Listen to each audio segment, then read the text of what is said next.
오늘도 여러분들 재미난 이야기를 들려드리고자 하는데요. 부처님 당시에 있었던 일입니다. 부처님 당시에 띠싸라는 이름을 가진 스님이 있었습니다. 그래서 이 띠싸라는 이름을 가진 스님이 있었는데 부처님 당시에는 20살이 넘어서 출가를 하면 비구라고 불렸고 20살을 넘지 않은 나이가 어린 스님들은 삼이라고 불렀습니다. 그래서 부처님 당시에는 20살을 넘고 출가를 하면 비구 스님이라고 불렀고, 그리고 20살을 아직 넘지 못한 스님들은 삼이 스님, 삼이승이라고 불렀습니다. 그래서 이 당시에 부처님 당시에 띠싸라는 그런 나이가 어린 삼이 스님이 있었는데, 이 띠싸 삼이에게는 아주 못된 버릇이 하나 있었다고 합니다. 어떤 버릇인가 하면 신도들이 공양을 올리면 항상 그 공양에 대해서 불평하거나 항상 그 공양에 대해서 허물을 지적하는 그런 아주 나쁜 버릇이 있었다고 합니다. 별로 좋은 습관은 아니죠. 그래서 신도들이 공양을 올리는데 이제 음식 공양을 올릴 때 공양을 많이 드리면 많이 준다고 투덜대고, 공양을 또 적게 드리면 또 적게 준다고 투덜거리고, 또 공양을 따뜻하게 해서 드리면 너무 뜨겁다고 투덜거리고, 또 공양을 식혀가지고 드리면 너무 차갑다고 투덜대고, 항상 신도들이 공양 올리는 거에 대해서 불평하고 허물을 캐고 항상 지적하는 그런 아주 나쁜 습관이 있었다고 합니다. 근데 이 띠싸 삼이 스님은 평소에 이렇게 신도들의 공양물에 대해서 이렇게 불평하고 허물을 지적하는 그런 안 좋은 습관이 있었음에도 불구하고 항상 자기가 자신의 가문이 아주 고귀한 가문이고 아주 높은 가문이고 아주 좋은 가문에서 자기가 출가하였다라고 늘 자랑을 했다고 합니다. 늘 사람들한테 우리 집안은 굉장히 지체 높은 집안이다. 우리 집안은 뼈대가 있는 집안이다. 우리 집안은 아주 고귀한 가문이다. 아주 혈통이 좋은 그런 귀한 가문이다 라고 항상 사람들한테 자랑을 했는데, 그때 이 띠싸 스님과 같이 지내고 있었던 많은 비구 스님들이 이렇게 의혹을 품게 됩니다. 저 띠싸 스님은 자기 입으로는 굉장히 귀한 혈통의 가문 출신이라고 하는데 어떻게 하는 거를 보면 항상 신도들이 올린 공양물에 대해서 불평하고 그 허물을 지적하고 항상 투덜대는 버릇이 있다. 아무래도 좀 저 띠싸 스님이 하는 일이 조금 의심스럽다. 그래서 비구 스님들이 이제 살짝이 띠싸 스님에게 가서 이 띠싸 스님에게 질문을 합니다. 스님은 고향이 어디요? 스님은 출가하기 전에 어디에 있었어? 스님네 가족들은 어디에 살고 있어? 그러니까 이제 이 나이 어린 띠싸 스님이 비구 스님이 질문하는 대로 이렇게 또박또박 이제 대답을 합니다. 예, 스님, 저희 집안은 어디에 살고 있고 저의 가족은 어디 살고 있고 저의 가문은 어느 지방에 있습니다 라고 이렇게 대답을 했겠죠. 그래서 비구 스님들이 이제 자기 밑에 있는 어린 삼이 스님들을 불러가지고 저기 어디 지방에 가서 거기에 띠싸 스님의 가족들이 살고 있다고 하니까 띠싸 스님이 평소에 자랑하는 대로 정말 귀한 가문의 아들인지 한번 살짝 알아보고 오너라 라고 이제 시키게 됩니다. 그러니까 일종의 사생활 캐는 거죠. 예, 저도 이렇게 책을 보면서 아니 뭐 이렇게까지 남의 사생활을 캐나 하고 저 좀 이렇게 책을 보면서 저도 좀 어이가 없더라고요. 어쨌거나 비구 스님들이 띠싸 스님이 하는 짓이 좀 얄미웠나 봐요. 그래가지고 야 살짝 가서 띠싸 스님이 이 띠싸 삼이가 평소에 자기 자랑을 엄청나게 하는데 정말 귀한 집안에 혈통이 있는 집안의 아들인지 한번 알아보고 오너라.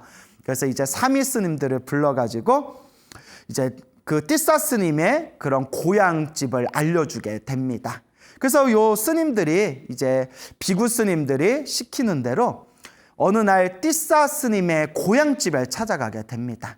그래서 이제 고향에 가가지고 그 지방에 있는 사람들한테 혹시 이 지방에서 굉장히 귀한 가문에 혈통이 있는 집안 내 어린 아들 중에 머리 깎고 출가한 스님이 있습니까? 그 스님의 이름은 띠싸라고 합니다. 혹시 알고 계십니까? 라고 주변 사람들한테 이렇게 질문을 합니다. 그러니까 사람들이 듣고서 글쎄 제가 듣기에는 이 지방의 귀한 혈통의 가문 중에서 그렇게 출가했다라는 이야기를 못 들어봤는데요. 너 알고 있니? 아니 나도 못 들어봤는데. 아니 어느 집 아들을 얘기하는 거지? 그러니까 이제 그 마을 사람들끼리 이런저런 이야기를 나누다가 누가 이렇게 대답을 합니다. 귀한 가문에서 혈통이 있는 고귀한 가문의 아들이 여기서 출가했다는 얘기는 못 들었고, 다만 어디 저쪽 집에 가난한 집안의 어느 아들이 그렇게 사람들과 여행을 하다가 머리 깎고 출가했다라는 이야기는 들었습니다라는 대답을 듣게 됩니다. 알고 봤더니 이 띠싸 스님이 사람들한테는 자기는 굉장히 고향집에서 고귀한 아주 귀한 집안, 고귀한 혈통의 가문에서 출가한 사람이다라고 자랑해놓고 사실 알고 봤더니 굉장히 가난한 집안의 아들이었고, 사람들과 같이 여행을 하다가 얼떨결에 부처님 법을 만나서 머리 깎고 출가를 했던 겁니다. 그러니까 한마디로 다 뻥이었던 거예요. 다 거짓말이었던 거예요. 자, 그래서 이 이야기를 듣고 이제 부처님이 계신 사원에 와가지고 자기들에게 심부름을 시켰던 그 띠싸 스님 고향집에 가가지고 그 띠싸 스님이 정말 귀한 가문 출신인지 한번 알아봐라 라고 시켰던 그 비구 스님들에게 저희가 알아봤더니 그 귀한 가문에서 출가한 아들은 없었고 아주 가난한 집안에서 태어나서 여행하다가 우연히 출가한 사람은 있었다고 하는데 그게 바로 띠싸삼이었던 것 같습니다 라고 이제 자기들의 들었던 이야기를 전부 이제 사람들에게, 그 비구 스님들에게 이제 그대로 이야기를 전하게 됩니다. 그러니까 이제 비구 스님들이 난리가 난 거죠. 저것 봐라, 저것 봐라. 저렇게 거짓말을 하고 사실 가난한 집안의 아들이었으면서 일부러 사람들한테 잘난 체하고 잘 보이기 위해서 나는 귀한 가문의 출신의 아들이다라고 저렇게 뻥을 쳤구나. 저것 봐라, 저것 봐라 하면서 이 비구 스님들이 부처님께 찾아갑니다.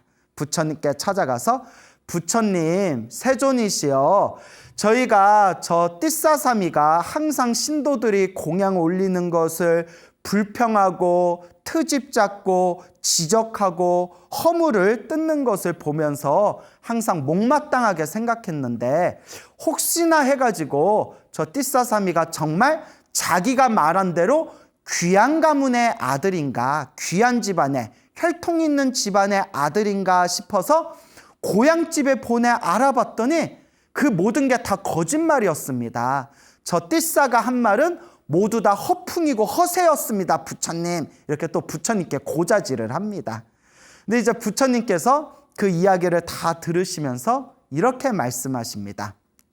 그대들이여, 띠싸가, 저 나이가 어린 저 띠싸가 저렇게 허풍과 허세가 많은 것은 이번 생만 그런 것이 아니었다.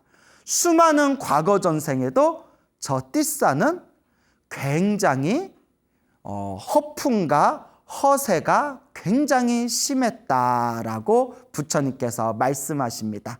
그 이야기를 듣고 그 자리에 있던 수많은 스님들이 부처님이시여 그 전생 이야기를 듣고 싶습니다라고 이제 법을 청합니다. 부처님께서 이제 이 띠싸와 관련된 머나먼 과거 전생 이야기를 들려주시게 됩니다. 머나먼 과거 전생, 헤아릴 수 없는 머나먼 과거 전생에 한 도시를 담당하고 있었던 장관이 있었습니다. 이 장관이 어느 날 이 장관의 아내가 아들을 낳았는데 그 장관의 아내가 아들을 낳았을 때, 이 장관의 아들을 낳았을 때 그 집안의 하인으로 일하고 있던 여종도 아들을 낳게 됩니다. 그러니까 장관, 주인집과 이제 하인이 같이 똑같은 날에 이제 아들을 낳게 된 겁니다. 그래서 여자 하인이 낳은 아들의 이름을 까따하까라고 이름을 붙입니다. 까따하까라고 이제 이름을 붙이게 되는데요.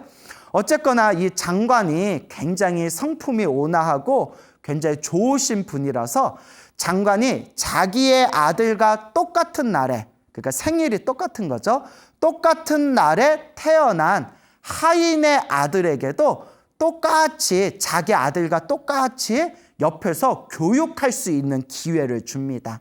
그래서 하인의 아들이었지만 글을 배우고 온갖 기술을 배우고 또 그 주인집 아들을 따라가지고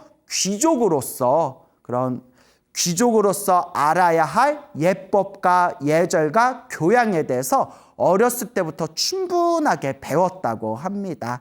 이 장관이 성격이 굉장히 좋으신 분이라서 비록 하인의 아들이지만 당신 아들과 같은 날에 태어났기 때문에 아마 또 이렇게 마음을 많이 배려해줘가지고 요 장관의 아들이 공부하면서 옆에서 함께 공부할 수 있도록 아마 배려를 해준 것 같습니다. 자, 이렇게 어렸을 때부터 충분히 귀족과 같이 아주 좋은 교육을 받았던 요 하인의 아들인 요 까따하까가 문득 이런 생각을 합니다. 내가 아무리 이렇게 교육을 받고 아무리 이렇게 내가 공부해봤자 그래봤자 나는 하인에서 벗어나지를 못한다. 그래봤자 나는 이 집안의 하인의 신분일 뿐이다. 뭔가 좋은 방법이 없을까? 나도 개천에서 용 되고 싶다. 이제 이런 생각을 일으키게 됩니다. 나도 개천에서 용이 되고 싶다. 그래서 어떻게 해야 내가 신분 상승을 할 수 있을까라고 까따하까가 이렇게 고민을 하다가 이렇게 편지를 씁니다. 저쪽 옆에 있는 큰 도시의 어느 부잣집 상인에게 이제 편지를 씁니다. 뭐라고 편지를 쓰냐면 이제 스스로 장관의 이름으로 편지를 쓰면서 그 상인에게 이 편지를 가져간 젊은이는 나의 아들이요. 장관의 아들이요. 나의 아들이니까 이 편지를 가져간 젊은이와 당신 딸과 결혼을 시키시오라고 편지에 서류 조작을 하는 겁니다. 못됐죠? 아주 못된 짓이에요. 그래서 이제 편지에다가 장관의 이름으로 편지를 쓰면서 요 편지를 가져간 젊은이는 나의 아들이니 그대의 딸과 결혼을 시켰으면 좋겠어라고 이제 서류 조작을 해가지고 이제 문서 조작이죠. 편지에다 이렇게 적은 뒤에 몰래 장관의 방에 가서 장관의 도장, 이제 지금으로 치면 인감 도장이겠죠. 도장을 꽝 찍은 뒤에 그걸 잘 붙여가지고 그 편지를 들고 옆 도시에 있는 큰 부잣집 상인의 집에 가서 그 편지를 이렇게 건네줍니다. 그러니까 그 상인이 딱 편지를 봤는데 편지를 보니까 장관이 자기한테 이 편지를 가져간 젊은이가 아들이니까 결혼을 시켰으면 좋겠어. 그걸 딱 보고는 너무나 기분이 좋은 거예요. 왜냐하면 한 도시를 다스리는 장관과 사돈을 맺을 수 있으니까 이제 눈에 욕심이 생겨가지고 그 젊은이가 진짜 아들인지 아닌지 따져보지도 않고 그 욕심에 눈이 멀어서 자기 딸과 이제 결혼을 시키게 됩니다. 그래서 딸과 결혼을 시키게 됐는데 이제 사기 결혼이죠. 사기 결혼죄입니다. 아주 못된 짓이에요. 어쨌거나 이렇게 이제 결혼을 했는데 이 까따하까는 어렸을 때부터 자기 주인집 아들과 귀족으로서 배워야 할 예절, 예법, 교양 같은 걸 충분히 숙련이 되어 있었기 때문에 하는 짓이 굉장히 귀족스러워서 그 상인도 그 아내도 아무도 이 사람이 그 가짜 아들이라는 것을 전혀 눈치채질 못했다고 합니다. 그래서 그 집안에서 풍요롭게 몇 날 며칠 동안 지내는데 요 까따하까가 근데 또 한 가지 이제 못된 버릇이 있는 거예요.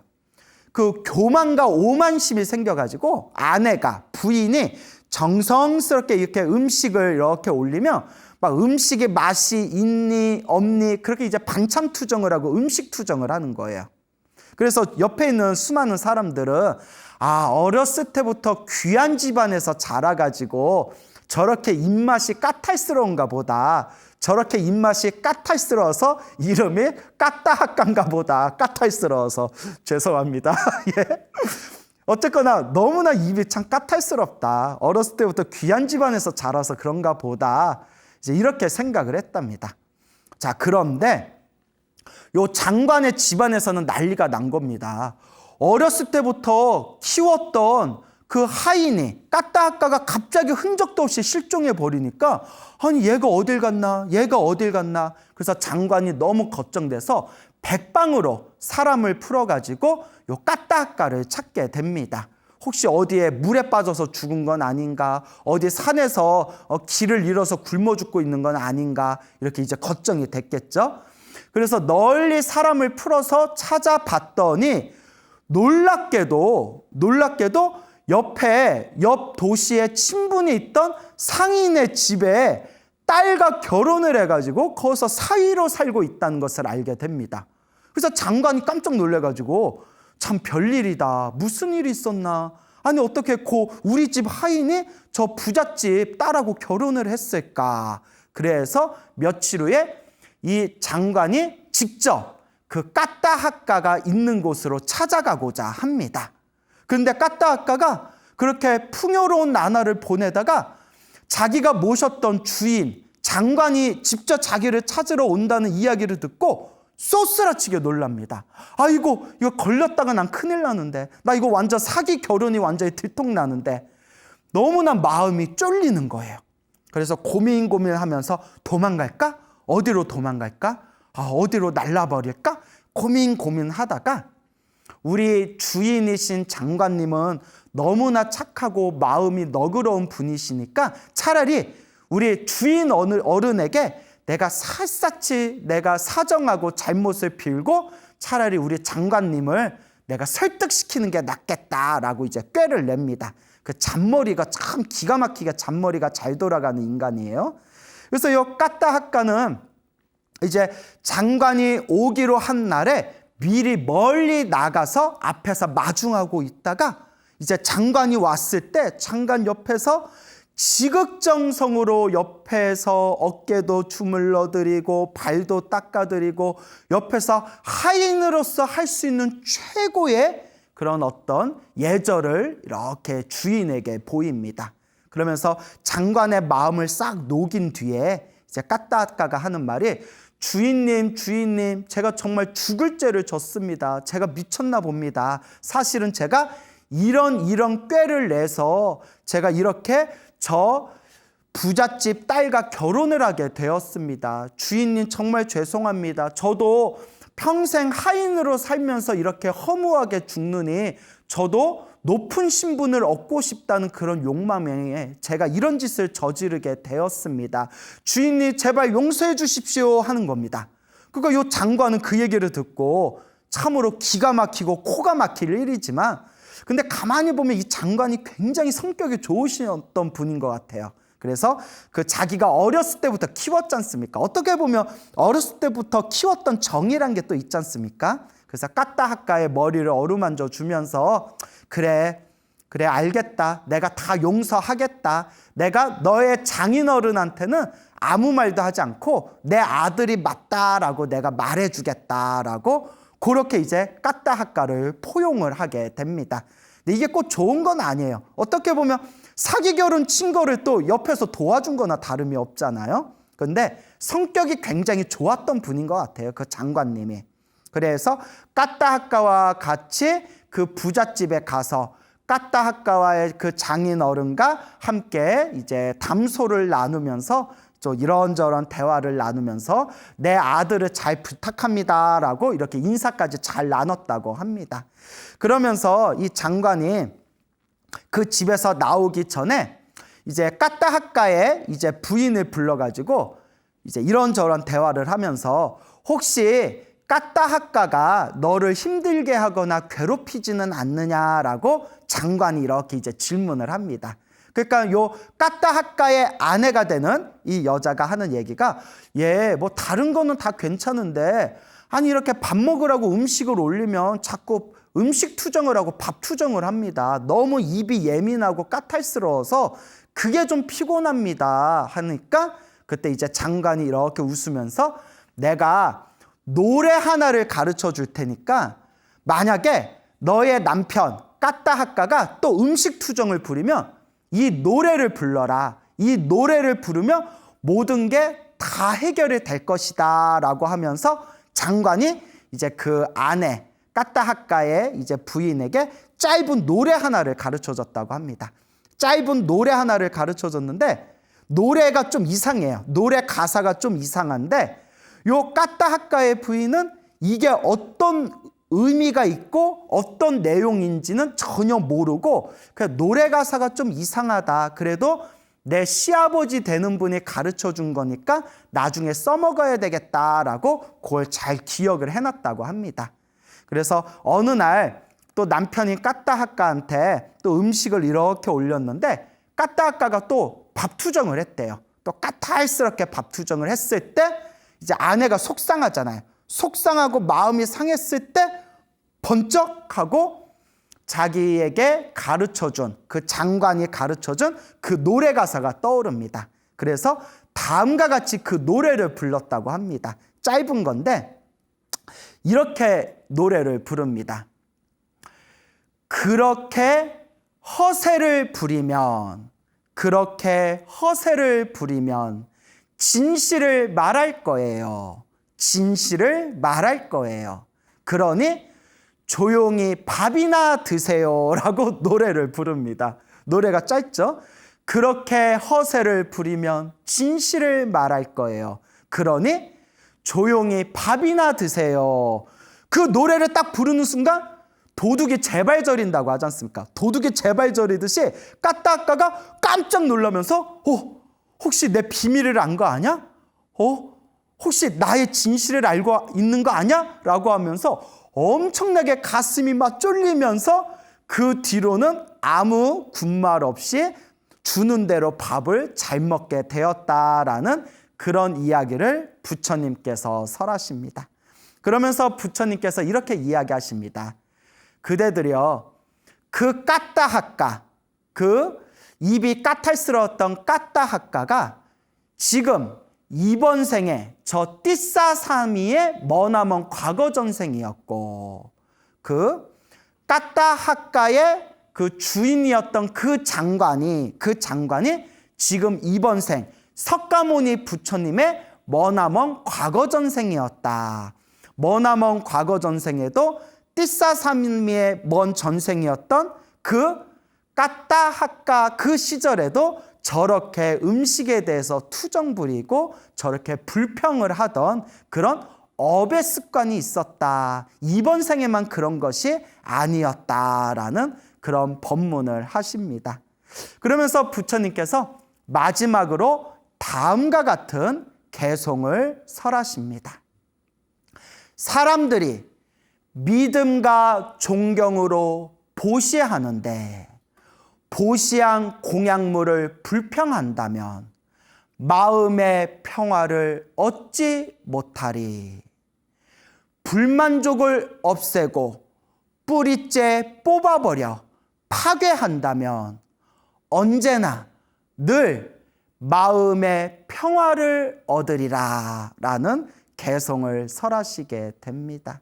이것이 바로 부처님께서 항상 신도들의 공양물에 대해서 트집을 잡고 불평을 했던 그런 까따하까라는 머나먼 과거 전생의 한 사람의 이야기에 대해서 들려주신 그런 법문이 되겠습니다.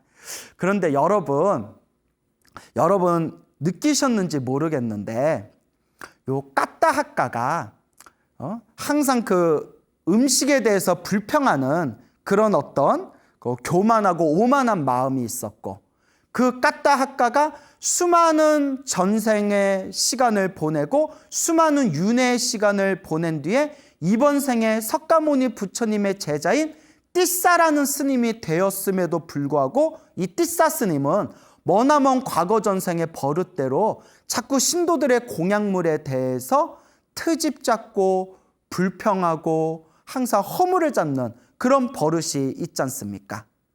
우리가 이렇게 나만이 가지고 있는 고치기 쉽지 않은 그 나만의 어떤 습관들, 그걸 업습이라고 부릅니다. 불교에서는.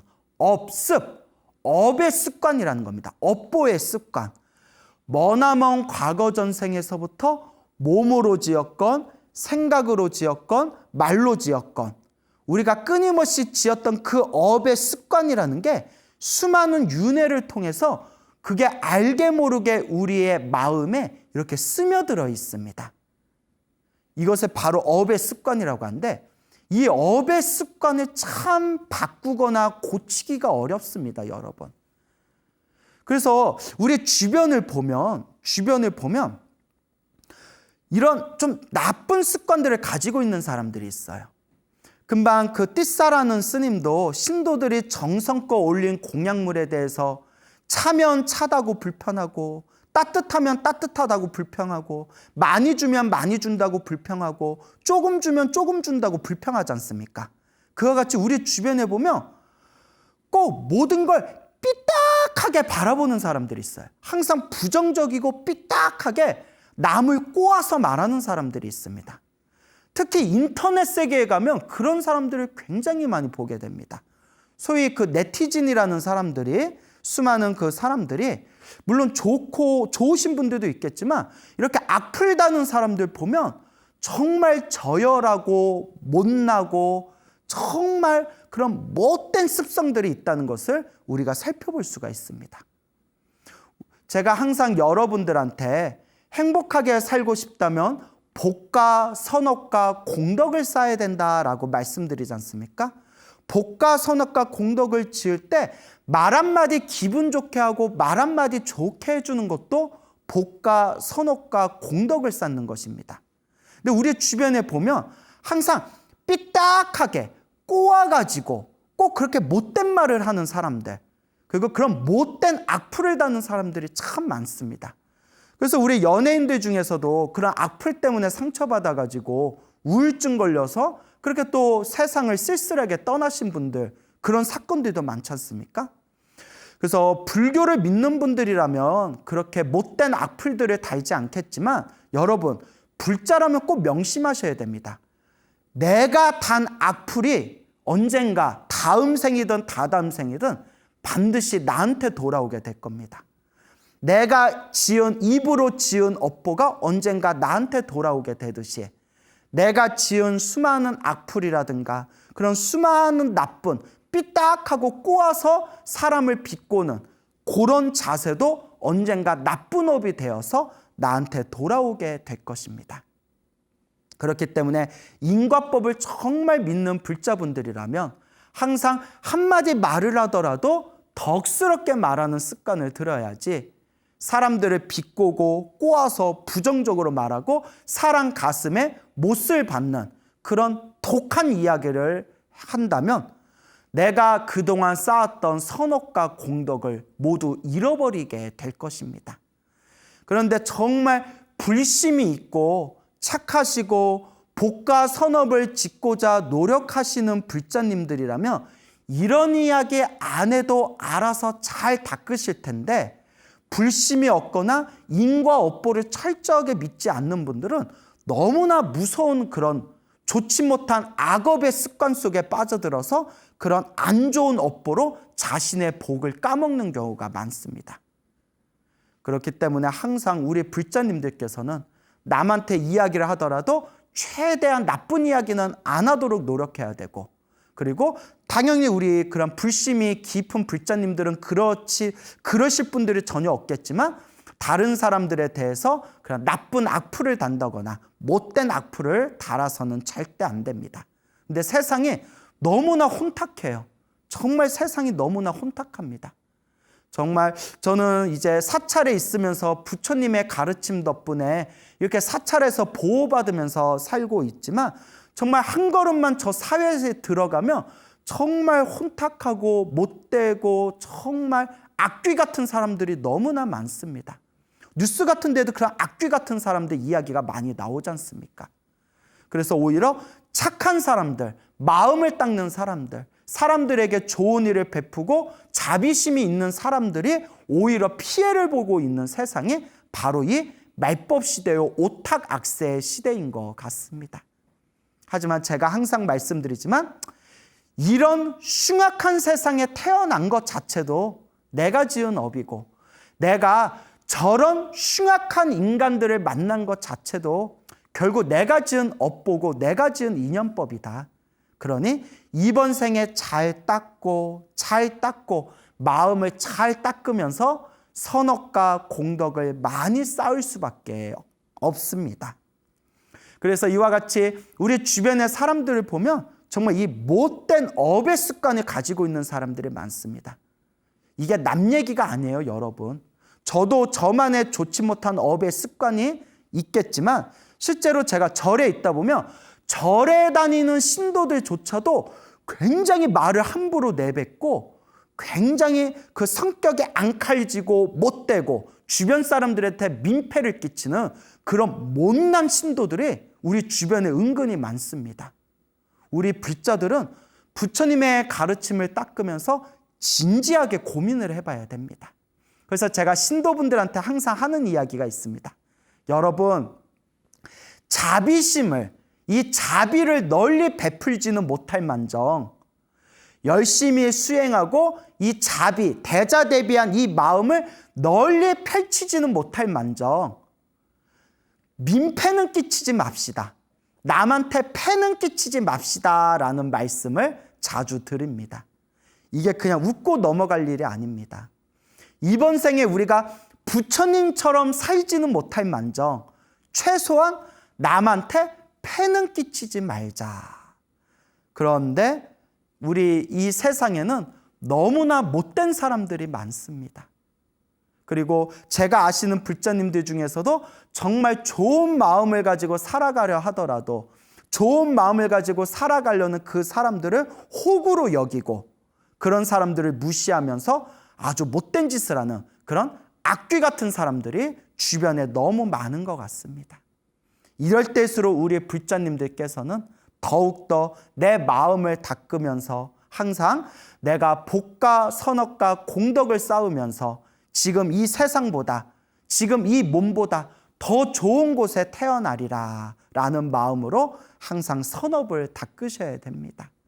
거듭 말씀드리지만 이런 세상에 태어나서 이런 괴로움을 당하는 것 자체가 결국은 우리가 지은 인연법이기 때문에 내가 지은 그 인연법을 아름답게 닦아 나아가야 됩니다. 알게 모르게 우리에게 은은하게 스며들어져 있는 이 업의 습관, 이 업보의 습관, 나쁜 업보의 나쁜 습관이 있다면 그것을 끊임없이 소멸하고 녹여낼 수 있도록 노력하셔야 됩니다. 절에 오래 다니신 신도님들조차도 그 싸나운 성격, 그 사람들한테 말을 함부로 내뱉는 그런 구업 같은 거를 평생 못 고치는 분들이 굉장히 많습니다. 그래서 이 광우 스님의 소나무를 보고 나도 이제 절에 열심히 다니면서 기도해야지 하고 절에 다니시던 젊은 불자님들 중에서 절에 오래 다니시는 분들이 막 텃세를 부려가지고 마음에 정내미가 떨어져서 절에 안 다닌다고 하는 분들도 있을 정도입니다. 정말 우리 불자님들이 반성하셔야 됩니다. 제가 항상 하는 이야기, 복 지으러 절에 왔는데 오히려 복을 까먹고 있지는 않은가. 항상 냉정하게 자기 자신을 잘 살펴보셔야 됩니다. 정말 이 사바세계는 오탁악세, 참으로 살아가기 힘든 시대입니다. 그래서 더욱더 마음을 잘 닦아야 됩니다.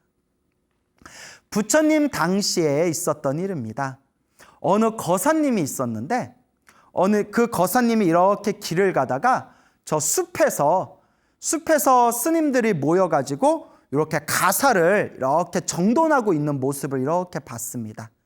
그 아침 일찍 스님들이 모여서 이렇게 숲에서 가사를 정돈하고 있는데 그 숲에 풀이 너무 길게 자라서 아침에 풀에 이슬이 맺혀 있다 보니까 스님들의 승복에, 요 가사 승복에 그 풀에 잔뜩 묻어 있는 그 이슬의 그 물방울들이 스님들의 가사를 지저분하게 이렇게 축축하게 다들 적셔버리는 겁니다. 그걸 보고 너무 안타까운 생각이 들어서 이 거사님께서 낫을 들고 가가지고 스님들이 가사를 추스리고 정돈하는 그 숲의 그 공간에 풀들을 다 깨끗하게 다 베어버렸다고 합니다. 그래서 기분 좋게 또 자기가 풀을 벤 그곳에 이렇게 가봤더니 또 스님들이 편안하게 이렇게 가사를 또 이렇게 추스리고는 계시는데, 이번에는 풀이 없으니까 그 바닥에 있는 그 흙들이, 젖어 있는 흙들이 덕지덕지 스님들의 가사 승복에 지저분하게 묻어 있는 것을 보게 됩니다. 그래서 이 거사님이 또 다시 그곳에 가가지고 깨끗한 하얀 모래로 그 스님들이 가사를 추스리는 그 공간에다가 깨끗한 모래를 이렇게 깔아놨다고 합니다. 그래서 이제 스님들이 깨끗한 모래를 깔아놨기 때문에 이제 가사를 추스릴 때에도 가사가 크게 지저분해지지 않게 되었는데, 어느 날 봤더니 또 하늘에 햇볕이 뜨거울 때 요 스님들이 그 뜨거운 햇볕 아래에서 땀을 흘리면서 또 가사를 이렇게 추스리고 있는 걸 보게 됩니다. 그래서 이 거사님이 햇볕이 너무 뜨거워가지고 낮에 저 스님들이 이곳에 오셔서 가사를 추스릴 때 불편하시겠구나 해서 이복에는 이제 천막을 치게 됩니다. 천막을 다 쳐놨는데 또 어느 날 가봤더니 비가 심하게 오는 날에 그 비들이 천막 사이로 물이 줄줄 새는 것을 보게 됩니다. 그래서 거사님이 큰 마음을 일으켜서 당신의 재산을 희사해가지고 그곳에다가 자그마한 건물을 짓게 됩니다. 스님들에게 편안하게 거처할 수 있고 편안하게 가사를 벗고 입을 수 있는 그런 튼튼한 건물을 짓게 됩니다. 건물을 다 짓고 나서 낙성식에 부처님과 스님들을 직접 모시게 됩니다. 부처님께 공양을 올리고 부처님 발 아래 엎드려서 부처님께 삼배를 올리면서 부처님께 왜 자기가 여기다 건물을 짓게 되었는지에 대해서 그 자초지종을 하나하나 설명을 하게 됩니다. 부처님, 처음에는 풀이 너무 많아가지고 스님들이 불편해하시는 것 같아서 처음에는 그냥 풀을 다 잘랐습니다. 풀을 다 자르고 나니까 덕지덕지 젖어있는 흙들이 있길래 깨끗한 모래로 덮었습니다. 깨끗한 모래로 덮었는데 하늘에서 해가 뜨거울 때 스님들이 너무 힘들어 하시는 것 같아서 여기다 천막을 쳤습니다. 천막을 쳤더니 이번에는 비가 많이 올 때 그 천막 사이로 비가 막 흘러내리길래 아예 마음을 내서 이렇게 튼튼한 건물을 하나 짓게 되었습니다, 부처님. 그 이야기를 듣고 부처님께서 크게 칭찬을 하십니다. 참으로 훌륭하다. 참으로 훌륭하다. 이와 같이 내가 지은 악행은 조금씩이라도 소멸해야 되고 내가 지은 악행을 조금씩 소멸해 가면서 조금씩이라도 끊임없이 선업을 지어야 된다라고 크게 칭찬을 하십니다. 그리고 부처님께서 다음과 같은 개송을 설하십니다. 차근차근 조금씩 자주 지혜로운 이는 자신의 더러움을 닦아낸다. 마치 은을 다루는 사람이 은에서 불순물을 제거하듯이 은을 다루거나 금을 다루는 사람들이 그 금과 은에 있는 불순물을 조금씩 닦아가면서 제거하듯이 지혜로운 사람은 차근차근 조금씩이라도 자주 자신의 더러움을 닦아낸다. 우리 중생들이 시작없는 옛적부터 몸과 말과 생각으로 얼마나 많은 업들을 지어왔던가.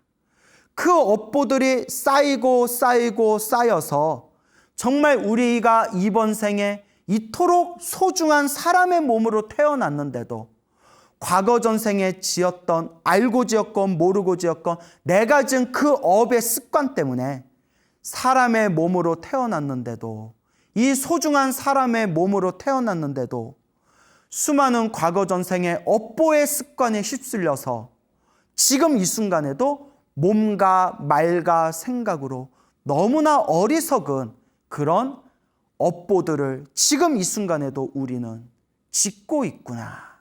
그러니 이 업보의 습관에 자꾸 우리가, 이 업보의 나쁜 습관에 자꾸 우리가 닦아내야 됩니다. 습관이란 건 쉽게 바뀌지 않기 때문에 조금씩이라도 닦아내야 됩니다. 차근차근, 조금씩 자주 이 악업을 닦아내고 정화하고, 차근차근, 조금씩 자주 끊임없이 복과 선업과 공덕을 쌓아야 됩니다. 행복도 불행도 다 내가 지은 인연법이요. 좋은 일도 나쁜 일도 다 내가 지은 인연법이요. 좋은 인연도 나쁜 인연도 다 내가 지은 인연법이다. 이 행복과 불행이란 것도 다 내가 지은 업이라는 것을 명확하게 꿰뚫어 보시고, 항상 끊임없이 내가 지었던 악한 나쁜 악업의 습관은 조금씩이라도 닦아내고 정화하면서 끊임없이 선업과 공덕을 쌓아나가시기 바랍니다. 오늘도 여러분들께 재미난 이야기 들려드리겠습니다. 우리 불교의 가장 밑바탕이 되는 그런 불교의 기초교리 중에 하나가 바로 윤회와 인과법입니다. 윤회라는 것은 다들 들어보셨죠? 중생들이 자신이 지은 업보에 따라서 지옥, 악귀, 축생, 아슈라, 인간, 천상계를 끊임없이 수레바퀴처럼 돌고 돌면서 살아가는 중생들의 세계를 윤회라고 부르게 됩니다. 그리고 이 윤회의 세상 속에서 저마다 자기가 지은 업보대로 자기가 그 업을 받으면서 살아갈 수밖에 없는 것이 바로 인과법이죠. 내가 심은 씨앗대로 그 열매를 맺게 된다. 행복도 불행도 내가 지은 원인에 의해서 행복과 불행이라는 결과가 생기게 된다라는 의미가 되겠습니다. 불교에서는 믿음을 강요하지 않습니다. 그래서 불교의 가장 큰 매력 중에 하나가 이제 타종교에 대한 어떤 포용력도 있을 거고요. 그리고 불교를 믿지 않는 사람에게도 불교의 교리라든가 불교의 지식을 절대 강요하지 않죠. 그냥 믿으면 믿고 믿기 싫으면 말아라. 약간 술에 술 탄 듯 물에 물 탄 듯 오는 사람 막지 않고 가는 사람 작지 않고, 이런 게 또 이제 불교의 어떤 특징 중에 하나겠죠.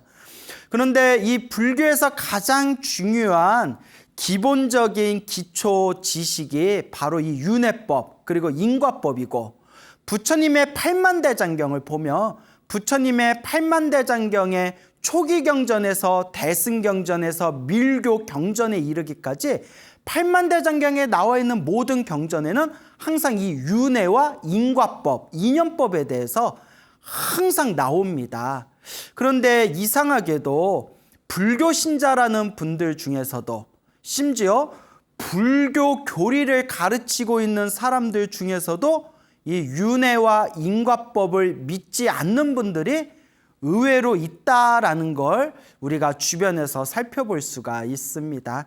물론 우리 불교는 믿음을 강요하지 않고 또한 그 믿음을 억지로 믿으라고 세뇌시키지는 않습니다. 믿고 안 믿고는 본인의 몫이지만, 다만 제 생각에는 과연 우리가 부처님의 가르침을 공부하고 부처님의 가르침을 따르면서 부처님의 말씀이 담긴 경전을 있는 그대로 믿지 못하고 중생의 아르마리로, 중생의 번뇌와 망상이 가득한 중생의 재량으로 부처님의 경전을 마음대로 판단하는 것이 과연 올바른 것인가에 대해서 저는 진지하게 그 고민을 해보는 바입니다.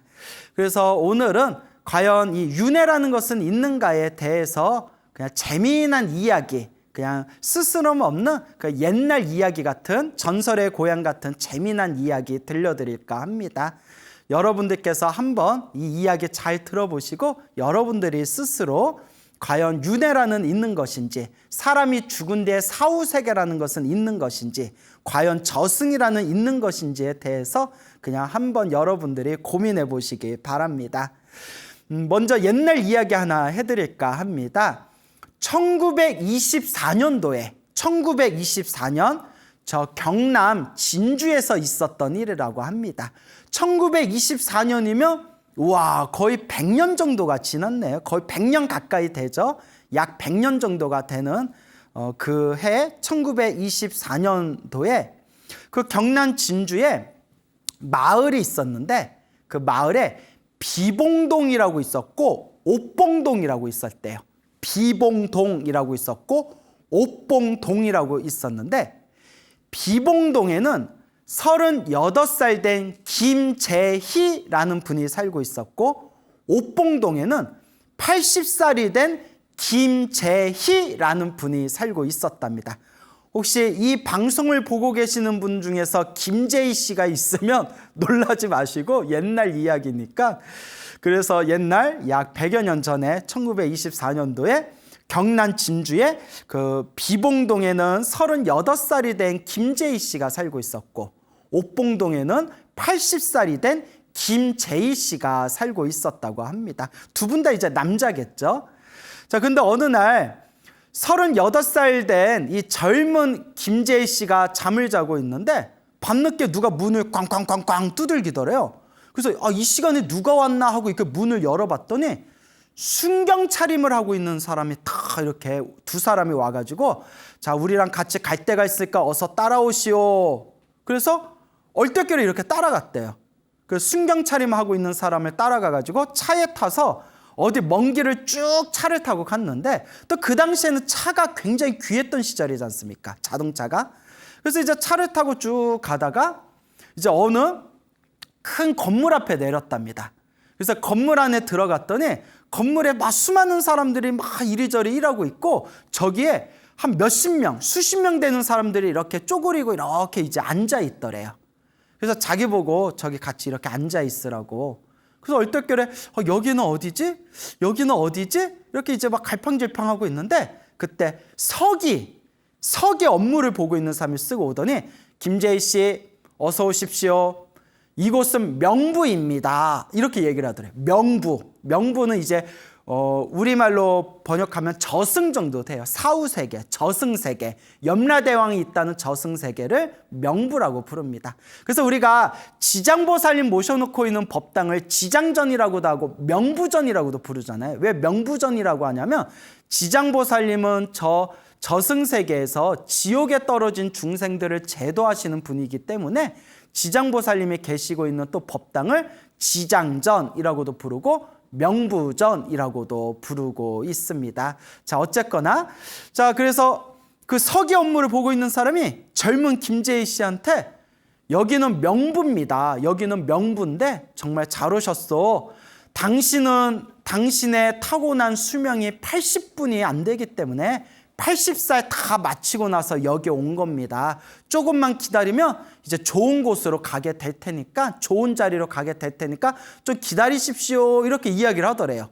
근데 이 젊은 김재희 씨가 가만히 듣더니, 아니 아무리 따져봐도 자기가 38살인데 80살이 다 수명을 마쳐서 여기 온 겁니다 라는 말을 듣고 이해가 안 돼가지고 그 서기한테 이제 이야기를 했대요. 저 여보쇼 나는 38살이요. 나는 38살입니다. 근데 그 서기가 눈이 좀 나빴나 봐요. 이렇게 보면 38살이랑 80살이랑 차이가 딱 나지 않나요? 그래서 아무리 머리에 염색해도, 아무리 뭐 얼굴에 보톡스 맞아도 38살하고 80살은 차이가 나죠. 그래서 그 서기가 굉장히 눈이 나쁜 사람이었나라는 생각이 들더라고요.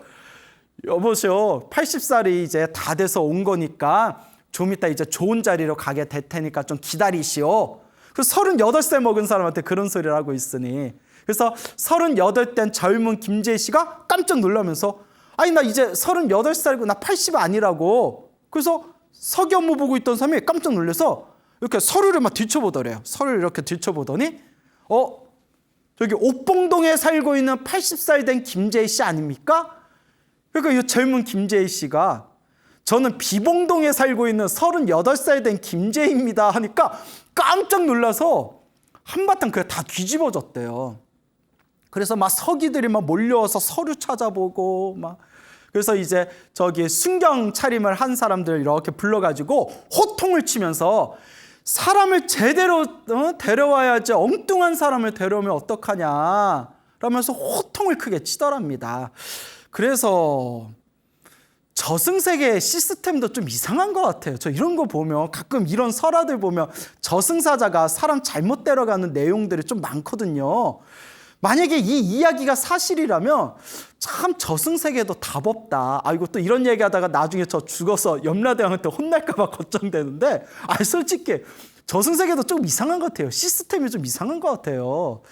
자, 어쨌거나 부랴부랴 빨리 집으로 돌아가십시오 하고 막 자기를 막 건물 밖으로 밀어내더래요. 빨리 집으로 돌아가라고. 그래서 그 순경 따라서 다시 집으로 딱 들어오는 순간 눈에 번쩍 떴더니 한바탕 꿈이었던 거예요.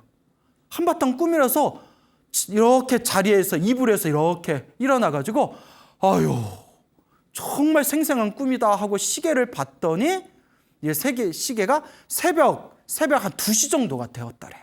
새벽 2시 정도가 되어가지고 그래서 다음날 내가 한번 옥봉동에 한번 가봐야겠다. 이게 무슨 꿈이냐. 별의별 꿈이 다 있다.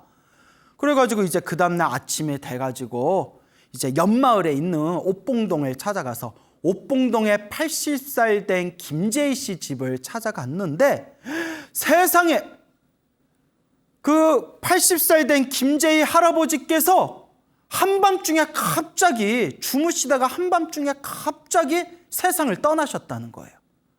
그래서 자초지종을 알아봤더니 할아버지가 세상을 떠날 쯤의 시간이 새벽 3시였다는 거예요. 새벽 3시. 비봉동의 젊은 김재희 씨가 꿈에서 깬 게 몇 시였죠? 새벽 2시. 그러니까 저승사자가 집에다 데려줘가지고 눈을 뜬 게 새벽 2시였고 새벽 2시에 젊은 김재희 씨 데려다 놓고 몇 시에 데려간 거예요? 새벽 3시에 이제 옥봉동에 있는 할아버지, 김재희 할아버지를 데려간 거겠죠. 이야기로 보면. 야, 별의별 일이 다 있구나 하고 온몸에 소름이 쫙 끼치면서 그래서 그 장례식 치를 때 요 젊은 김재희 씨가 그 할아버지 김재희, 돌아가신 할아버지 김재희 할아버지 집에 가서 문상을 하면서 자기가 한밤중에 겪었던 이야기, 자초지종을 그대로 이야기를 했더니 그 집에 있던 집안 식구들이 다들 놀래가지고 아이고 이렇게 와주셔서 고맙습니다. 정말 별의별 일이 다 있네요. 정말 신기합니다. 라고 그렇게 고맙다고 인사를 하더랍니다. 근데 이게 옛날 100년 전에 사람들 순진했을 때니까 이런 얘기하면 이게 믿는 거지. 여러분들 생각해 보세요. 갑자기 뭐 남의 집 장례식장 무슨 병원 장례식장 몇 호실에 가가지고 실은 제가 한밤중에 제 이름이 똑같은 이름 제가 이제 광우 스님인데 제 성이 김씨인데 저 데리러 왔다가 야! 요 광우 스님은 아직 젊은 광우 스님이잖아. 저기 어디에 있는 나이 많으신 김광우 할아버지 데려오려고 뭐 이런 얘기 들어가지고 다시 깨어난 뒤에 장례식장에 김광우 할아버지 장례식장에 가서 실은 한밤중에 이런 일이 있었습니다. 이러면 아마 가족들이 뭐라고 생각했어요? 야, 세상이 뒤숭숭하다 보니까 참 별 이상한 중이 와가지고 뭐 이러면서 이제 욕하지 않겠어요? 그러니까 옛날 사람들이니까 또 이런 말을 하면 또 믿었겠죠. 그래서 김재희 할아버지 가족분들이 너무나 고마워하면서 그래서 통도사 포교당에 있는 만선이라는 법명을 가진 만선 스님을 모셔가지고 그게 49제까지 아주 잘 모셨다라는 이야기가 지금까지 그렇게 전해지고 있다고 합니다.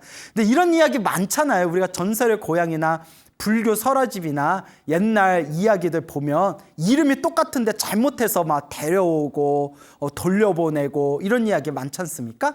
그래서 제가 다시 한번 이야기하지만 이 저승도 이제 사실 이제 불교적인 입장에서 보면 염라대왕도 중생으로 봅니다, 여러분. 우리가 민간신앙, 민속신앙에서는 염라대왕을 굉장한 신으로 여기지만 불교적인 관점에서는 염라대왕도 이렇게 중생으로 봐요, 중생. 신은 신인데, 특별한 신을 갖춘 신인데 그렇게 대단한 존재로 보지는 않고요. 그리고 또 불교설화에 보면 염라대왕들은 이제 저승세계 가면 염라대왕이 10분이 있다고 하거든요. 그래서 시왕이라고 불러요. 그래서 저승세계에 있는 이 저승의 왕들은 사실 복을 많이 지어서 저승의 왕이 된 게 아니라 전생에 좀 업보가 있어서 저승의 왕이 되었다라는 이야기가 설화에 나옵니다. 그래서 전생에 복을 많이 지었으면 하늘세계 신으로 태어났을 텐데 전생에 빚진 게 많기 때문에 맨날 죄 많은 중생들 맨날 얼굴 보고 판결 내려야 되는, 지금으로 치면 이제 노동이죠. 노동. 강도 높은 노동이죠. 그래서 그런 이제 업무를 맡게 되었다. 그러니까 염라대왕을 우리가 굉장히 이제 높은 존재로 보지만 불교설화에서는 염라대왕이 전생에 지어놓은 빚이 많고 업보가 많아서 저승세계 왕이 된 거지, 그렇게 불교에서는 엄청난 그렇게 큰 존재로 보지는 않습니다. 물론 우리 중생들보다 이제 높은 분이겠죠. 어쨌거나 우리들을 판결해 주시는 분이니까. 자, 그래서 이와 같이 옛날 이야기들을 보면 제가 다시 한번 느끼는 게, 염라대왕도 사실 중생이고 저승사자들도 중생들이거든요. 또 똑같은 얘기지만 불교설에 보면 전생에 빚을 많이 지고 업이 두꺼운 존재들이 저승사자가 돼가지고 그 빚을 갚아야 된답니다. 그 저승사자가 절대 좋은 자리가 아니에요. 굉장히 이제 노동이 아주 심한 그런 이제 굉장히 힘든 직업군 중에 하나라고 그렇게 불교설화에 나옵니다. 그래서 저승사자나 염라대왕이 아직 중생의 그런 수준이라서 그런지 저승세계가, 다시 한번 생각해 보지만 시스템이 좀 엉망이다. 그 엉뚱한 사람들 자꾸 데려가는 거 보면 조금 거기도 시스템이 엉망이고 아마 컴퓨터 전산 처리가 제대로 안 돼 있나, 뭐 이런 여러 가지 생각이 제가 일어납니다. 뭐 어쨌거나 뭐 죽어봐야 아는 세계고, 또 제가 이런 얘기 했다고 또 나중에 저승에 끌려가가지고 염라대왕한테 그 광우스님 아무리 그래도 그렇지 그 사람들 앞에서 염라대왕이 그렇게 우리가 생각하는 것만큼 대단한 존재가 아니요, 그런 말씀을 그렇게 서운하게 하십니까? 또 이렇게 또 쓴소리 들을 수도 있겠죠. 자, 그래서 나무아미탑을 연부를 열심히 해서 염라대왕 만날 필요도 없이 빨리 극락세계 가야 되겠다라는 그런 생각이 지금 머리를 스치고 있습니다. 자, 어쨌거나 이렇게 경남 진주시에 있었던 젊은 청년 김재희 군과 또 이제 연세 많으신 김재희 할아버지의 그런 어떤 옛 이야기가 되겠습니다. 그래서 이건 옛날 이야기고요. 지금부터 제가 정말 드리고 싶은 본격적인 재미난 이야기가 있는데요. 제가 순천 송광사에 아주 불심이 깊은 거사님이 계세요. 아주 불심이 깊고 신심이 아주 깊은 그런 이제 연세가 있으신 거사님이 계시는데, 이 거사님께 제가 직접 들은 이야기입니다. 제가 이 이야기를 듣고 어찌나 신기하고 또 어찌나 제 마음속에 아주 그런 이렇게 신심이 이렇게 나던지, 그 거사님께 아이고 거사님, 우리 소나무 불자님들 위해서 이렇게 좋은 이야기 저한테 들려주셔서 정말 감사드립니다 라고 제가 그렇게 인사를 드렸습니다. 그러니까 여러분 한번 오늘 이야기 한번 잘 들어보세요.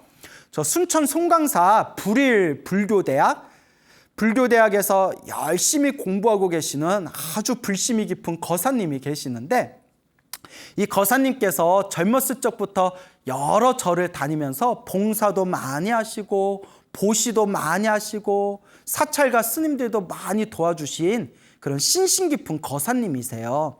근데 거사님께서 이제 아버님이 계셨는데, 이제 아버지가 계셨는데, 이 아버지께서는 전혀 불교에 관심이 없는 그냥 선비 같은 분이었대요. 그러니까 유교의 선비.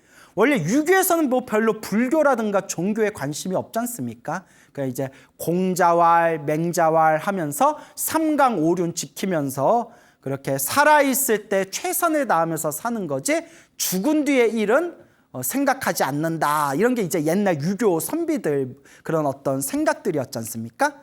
근데 이 거사님의 아버님 되시는 분이 그냥 옛날 옛적 분이시니까 그게 특별히 종교에도 관심 없고 불교나 절이나 부처님 가르침에도 관심 없고 그냥 유교의 선비같이 그냥 꼿꼿한 그런 분이셨대요.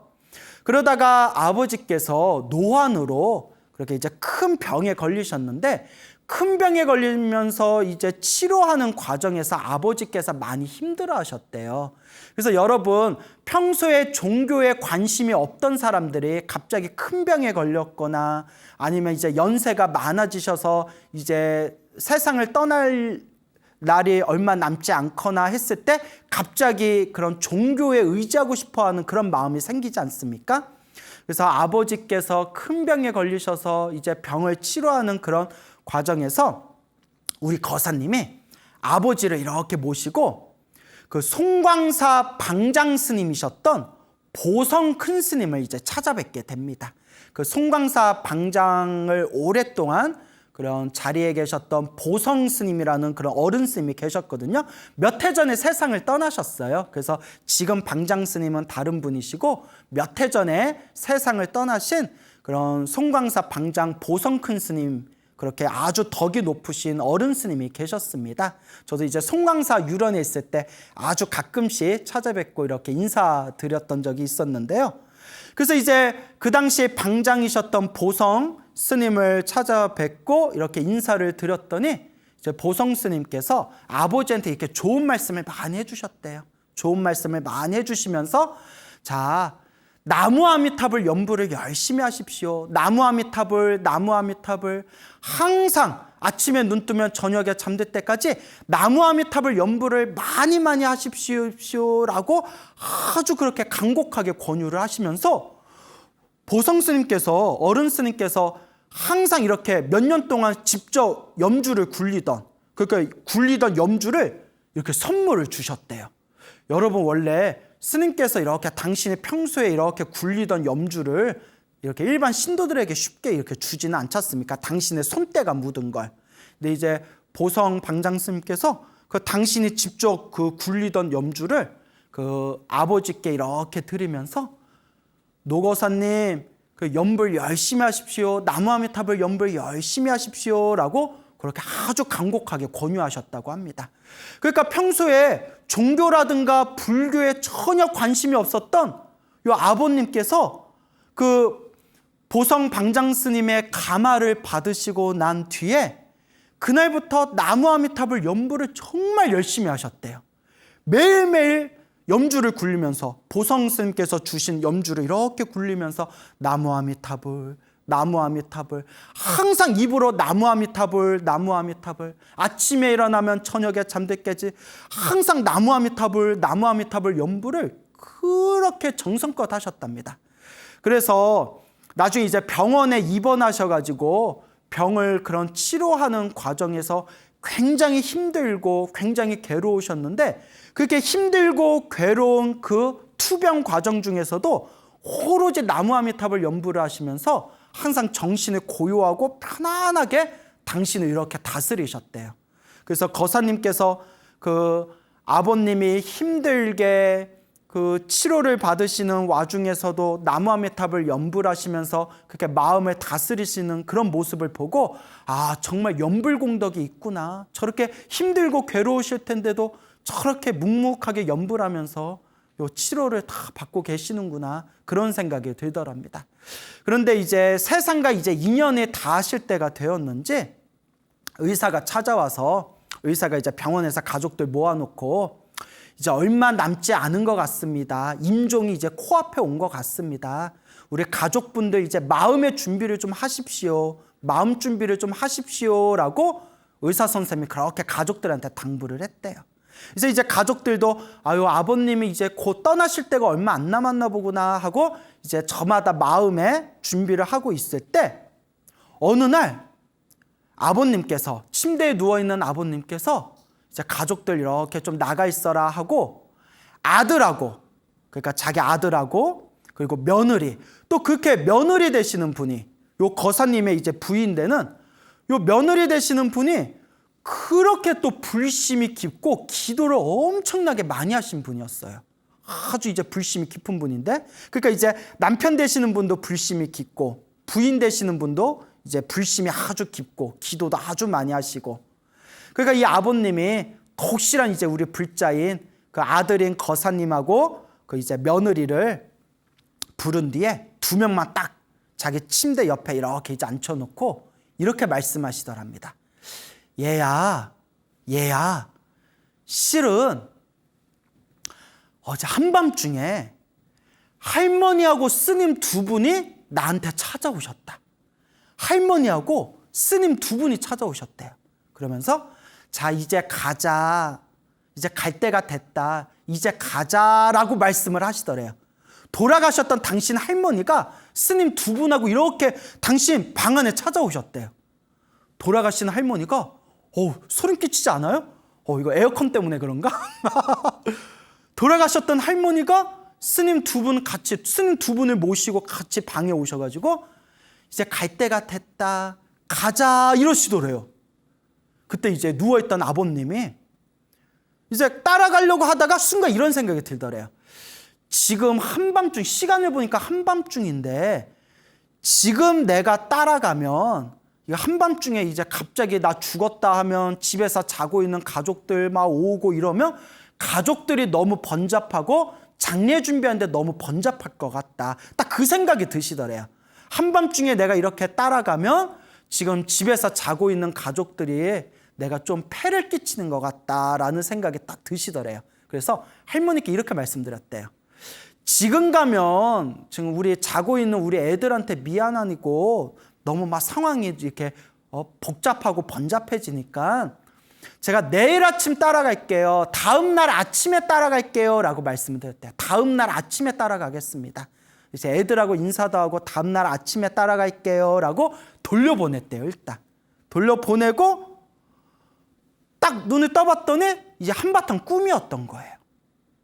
그래서 이제 아침이 되고 이제 당신 아드님하고 그 며느님하고 다 부른 뒤에 내가 이제 갈 때가 된 것 같다. 밤에 돌아가셨던 할머니가 스님 두 분 모시고 와서 나보고 가자고 했다. 근데 내가 여차해서 지금 못 따라갑니다. 다음 날 아침에, 내일 아침에 따라가겠습니다. 말씀을 드렸다. 그러니까 내가 내일 아침에 갈 것 같다라고 얘기를 하면서 아들아, 이렇게 큰 스님하고 이렇게 만나게 해주고 좋은 나무아미탑을 좋은 염불법문 듣게 해주고 이렇게 염주도 내가 소중한 염주도 내가 가지게 돼서 너무나 내가 고맙구다. 그러면서 하신 말씀이 아들아, 내가 죽으면 이 염주를 꼭 관에다가 함께 넣어다오라고 부탁을 하셨대요. 아들한테. 아들아, 요거 보성 큰 스님이 주신 이 염주 내가 죽으면 관에다가 꼭 같이 넣어다오 이렇게 얘기를 하니까 이제 그 거사님하고 그 이제 며느리 되는 분은 아버님 그런 얘기 왜 하세요? 이제 당황스럽죠. 이제 당신 떠난다 이러니까. 그러니까 그냥 편하게 쉬고 계시고 나중에 아버지 돌아가시면 이거 염주 그 관에다가 제가 잘 모셔서 넣어드릴게 아무 걱정 마세요. 근데 그렇게 불교에도 관심이 없고 종교에도 관심이 없었던 아버님께서 그 남은 기간 동안 그렇게 지극정성 염주를 굴리면서 나무아미탑을 염불 하시면서 내가 죽으면 이 염주를 꼭 관에다 넣어줘야 된다라고 몇 번이나 다짐을 받으셨대요. 그래서 아버지 좀 쉬세요 하고 이제 병원 밖으로 나가서 왜 저런 얘기를 왜 하시지? 막 이래서 이런 이야기를 했겠죠. 그리고 그 다음날 아침이 됐을 때 아버님이 세상을 떠나셨대요. 그 소식을 듣고 거사님이 아이고, 아버님이 보신 게 헛게 보신 게 아니었구나. 아버님이 당신 떠날 걸 다 아셨구나 라고 그 마음에 느낌이 촥 하고 오시더랍니다. 그러니까 여러분, 원래 한밤중에 돌아가셨던 할머니께서 스님 두 분하고 함께 오셔서 얘야 이제 갈 때가 됐으니 가자 했는데 근데 여기서 중요한 게 있어요. 보통 사람이 죽을 때 우리가 옛날 이야기 들으면 옛날 이야기에 사람 죽을 때 누가 찾아오죠? 저승사자가 찾아오잖아요. 그 저승사자가 보통 어떤 모습이죠? 뭐 검은색 가세 검은색 옷 입고 김서방아 갈 때가 됐구나 어서 오너라 막 이러지 않습니까? 전설의 고향 보면. 그리고 보통 나 지금 못 갑니다. 다음날 아침에 갈게. 지금 못 갑니다 하면 야, 네 마음대로 그렇게 미룰 수 있는 게 아니다. 염라대왕님 바쁘시니 어서 오거라. 늦게 가면 너 가산점 붙어가지고 벌점 붙는다. 뭐 이러면서 끌고 가지 않습니까? 그런데 거사님은 나무아미타불 연부를 열심히 하셔서 그런지 자, 할머니하고 같이 저승사자가 아니라 누가 같이 오셨죠? 그게 중요해요, 여러분. 스님이 같이 오신 거예요, 스님이. 염라대왕이 오신 게 아니라 스님이 오신 거예요. 제가 이 얘기를 딱 듣는 순간 우리 거사님이 정말 좋은 데 태어나셨겠구나. 만약 거사님이 나무아미타불 연부라면서 제가 죽으면 오직 극락세계 태어나게 해주십시오. 오직 아미타 극락세계 태어나게 해주십시오라고 간절하게 발언을 했으면 아마도 아미타 부처님이 이렇게 직접 데리러 오실 수도 있었겠지만 이렇게 이야기를 들어봤더니 거사님께서 나무아미타불 연불은 하시되 이렇게 극락세계 태어나게 해주십시오라고 발언하신 것 같지는 않더라고요. 하지만 아미타 극락세계 태어나게 해주세요라고 발언을 안 했다 하더라도 연불공덕은 있잖아요. 나무아미타불 연불공덕은 있지 않습니까? 그러니까 저승사자 2명이 찾아온 게 아니라 스님 2분이 찾아오신 거예요. 그 얘기를 딱 듣는 순간 연불공덕이 있어서 분명히 좋은 데 가셨겠구나. 스님이 직접 데리러 왔으니 정말 좋은 세상으로 가셨겠구나라는 생각이 들더라고요.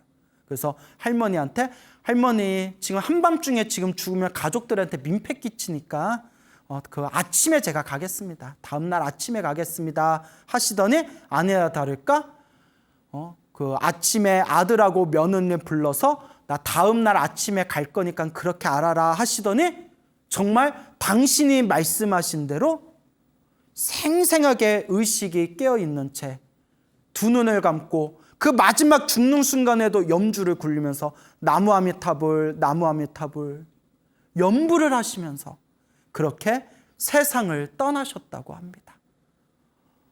너무 놀랍지 않습니까?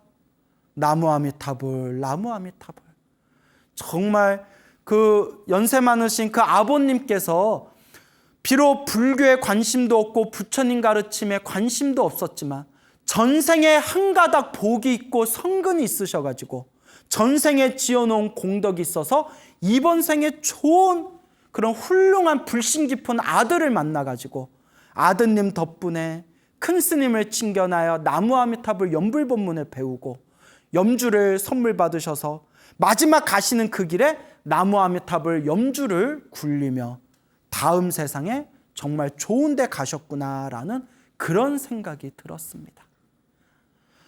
그래서 이와 같이 실제로 마지막 그 죽는 순간에도 연부를 하셔가지고 세상을 떠나실 때 편안하게 곱게 떠나신 그런 불자님들 이야기가 굉장히 많습니다. 그래서 이런 이야기가 있죠. 명나라 시대 때 최고의 고승으로 손꼽히던 감산스님이라는 분이 있었어요. 이 감산스님께서 출가하기 전에 어렸을 때 집에서 놀고 있었는데 옆집에 있는 연세 많으신 할머니께서 항상 연부를 하시더래요. 그래서 할머니께 여쭤봤대요.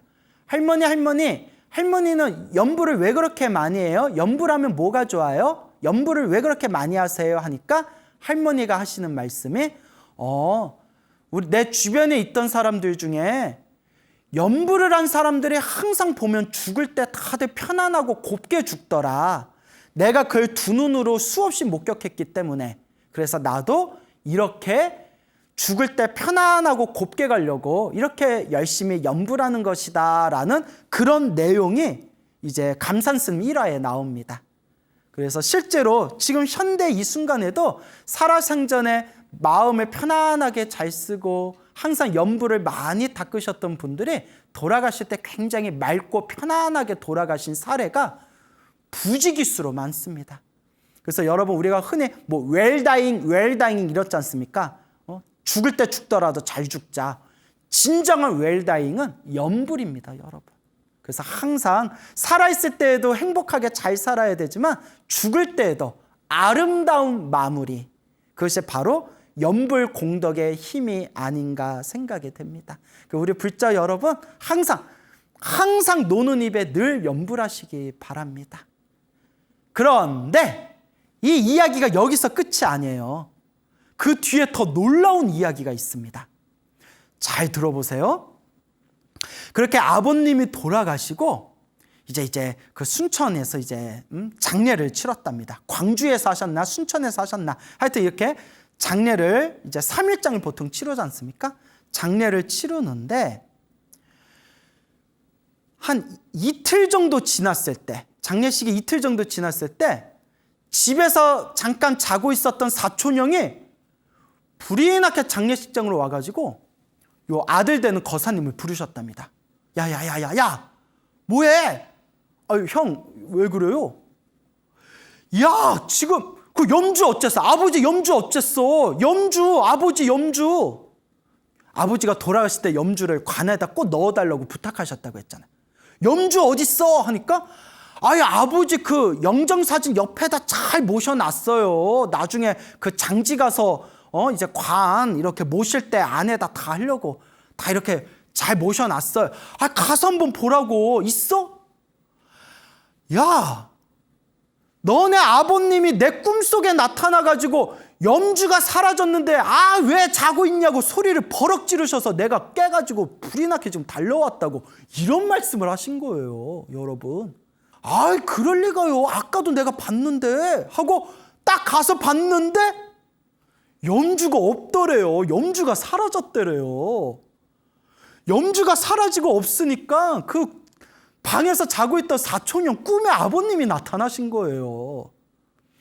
이걸 어떻게 그 거사님이 저한테 거짓말할 리가 없잖아요. 야, 이 전설의 고향 같은 이런 이야기를 우리가 어떻게 믿을 수가 있겠어요? 정말 신기하지 않습니까? 거사님이 놀래가지고 가족들 불러서 야, 염주 어딨냐? 봤냐? 못 봤냐? 못 봤다. 아까 있는 거 확인했는데 지금 왜 없냐? 누가 가져갔냐? 치웠냐? 뭐 CCTV 확인해 봐라. 별의별 얘기가 다 나온 거예요. 염주가 그냥 가족도 없이 사라지니까. 그러다가 살짝 심증으로 살짝 짚히는 사람이 있었대요. 그 친척 중에 조금 성격이 별난 친척이 있었는데 살아생전에 그 돌아가신 아버님한테 약간 좀 서운한 게 있으셨대요. 그래서 아마 그 조금 별난 친척이 그 살아생전에 그 이렇게 조금 서운했던 감정 때문에 그 염주를 이렇게 치워버린 거 아니냐, 이렇게 이제 심증이 딱 생기더래요. 그래서 그 심증이 가는 그 친척을 이렇게 불러가지고 옆에서 조곤조곤 얘기를 했대요. 그래서 약간 좀 부풀려서 얘기했대요. 부풀려서. 원래는 꿈에 이제 사촌형이 그 꿈에 나타났는데 뭐라고 좀 부풀려면 가족들 꿈에 다 나타났다 이렇게 좀 부풀렸대요. 겁주려고. 그래서 저기 친척분한테 또 조심해야 사람이 막 몰아가면 안 되잖아요, 도둑으로. 그래서 굉장히 이제 조심스럽게 이렇게 오해하지 않고 마음 상처받지 않게 조심스럽게 얘기하면서 가족들 꿈에 새벽에 다 나타나서 염주 찾아내라고 했는데 이거 귀신이 있는 것 같다고. 정말 귀신이 있는 거 아니면 이런 일이 어떻게 있을 수 있냐고 이렇게 조금 이렇게 썰을 좀 이렇게 풀었더니 그 친척이 뭐 이러시더니 이렇게 쓱 사라지시더래요. 그 아니나 다를까 시간이 좀 지난 뒤에 그 염주가 다시 원래 제자리로 딱 돌아왔대요. 어쨌거나 작전이 먹힌 거죠. 근데 이제 그 친척분들 좀 별나요. 그게 또 왜, 서운해도 그렇지 그걸 또 왜 치워. 예. 여하튼 그래서 그 염주를 이제 아버지 관에다가 잘 모셔놓고 그렇게 이제 장례식을 마지막까지 잘 치렀다고 합니다. 정말 놀랍지 않습니까? 여러분, 귀신을 없다고 말 못할 것 같아요. 이런 이야기를 보면 저승이 없다고 말 못할 것 같아요. 부처님은 분명히 윤회가 있다고 말씀하셨잖아요. 대승경전에서는 분명히 지장보살님이 저승세계, 지옥에서 중생들 제도하고 계시다고 했잖아요. 아미타 부처님이 간절하게 아미타 부처님을 염불하면서 극락세계에 태어나기를 발언하는 중생을 반드시 극락세계에 데려가겠다라고 우리 대승경전에 나오잖아요. 윤회가 없다고 과연 말할 수 있겠는가? 귀신이 없다고 과연 말할 수 있겠는가? 오늘 시간이 짧아가지고 이렇게 두어 가지 이야기만 들려드렸지만 이와 비슷한 수많은 일화들이 굉장히 많아요. 제가 들은 내용만 해도 굉장히 많습니다. 근데 저는 이런 이야기를 믿고 윤회를 믿고 업을 믿고 인과법을 믿고 저승을 믿으면 지금 이 순간 내 인생 나쁘게 살면 안 되겠다. 지금 이 순간 조금이라도 내가 다음 생을 위해서라도 복을 짓고 선업을 짓고 공덕을 쌓아야 되겠다. 이 윤회에서 벗어나기 위해서 내가 조금이라도 더 노력하고 수행해야 되겠다라는 그런 마음에 강력한 동기가 생기더라고요. 우리 불자 여러분들은 저승을 믿습니까? 우리 불자 여러분들은 귀신을 믿습니까? 불교는 믿음을 강요하지 않습니다. 믿든 안 믿든 상관없습니다. 제가 그냥 들은 이야기 그냥 그대로 여러분들께 그냥 재밌으라고 그렇게 제가 전달해 드렸을 뿐입니다. 그 거사님께서 이제 그와 같은 경험을 하셨고 또 이 거사님께서 또 불심이 깊고 평소에 기도를 많이 하셨기 때문에 당신께서 하시는 말씀이 스님, 제가 참 절에 다니면서 부처님께 너무나 많은 가피를 받았습니다. 부처님께 굉장히 큰 은혜를 많이 받았습니다. 그래서 지금도 부처님 은혜 갖기 위해서 제가 이렇게 절에 다니면서 봉사하고 있습니다 라고 말씀하신 그런 순천 송광사의 아주 불심이 깊은 거사님의 이야기가 되겠습니다. 네, 참 대단하세요. 거사님도 너무 대단하시지만 거사님 그 부인 되시는 보살님께서도 정말 수행도 많이 하시고 기도도 많이 하시고 아주 불심이 지극하시고 그래서 이렇게 끼리끼리 만나나 봐요. 에너지가 좋은 에너지끼리 끼리끼리 만나시나 봐요. 그래서 두 분이 부부지만 서로 도방같이 지금도 신행생활을 잘하고 계십니다. 항상 여러분들께 말씀을 드립니다. 행복이란 무엇일까? 불행이란 무엇일까? 부처님의 경전에서는 내 앞에 펼쳐진 행복도 내 앞에 펼쳐진 불행도 다 내가 지은 원인과 결과라고 합니다. 내가 죽으면 과연 다음 생에 무엇이 되어 다시 태어날까? 다음 생에 또 어떤 인연들이 나와 또 새로운 인연을 짓게 될 것일까? 참으로 알래야 알 수가 없습니다. 하지만 저는 이런 수많은 불자님들의 이야기를 통해서 또한 부처님의 경전의 가르침을 통해서 이번 생이 끝이 아니다. 이번 생이 마지막이 아니다. 이번 생 이후에도 수많은 생들과 수많은 인연들과 수많은 길들이 펼쳐져 있다. 나는 그 수많은 인연과 수많은 생과 수많은 길들을 걸으면서 과연 나는 지금 이 순간 어떠한 원인들을, 어떠한 씨앗들을, 어떠한 인연들을 만들어가고 있는가?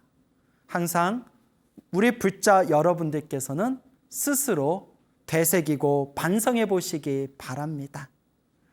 여러분, 행복해지고 싶습니까? 행복한 삶을 창조하고 싶습니까? 복을 지으십시오. 선업을 지으십시오. 공덕을 쌓으십시오. 복과 선업과 공덕의 힘이 여러분들을 진정한 행복의 길로 이끌어 줄 것입니다. 여러분, 성불하십시오.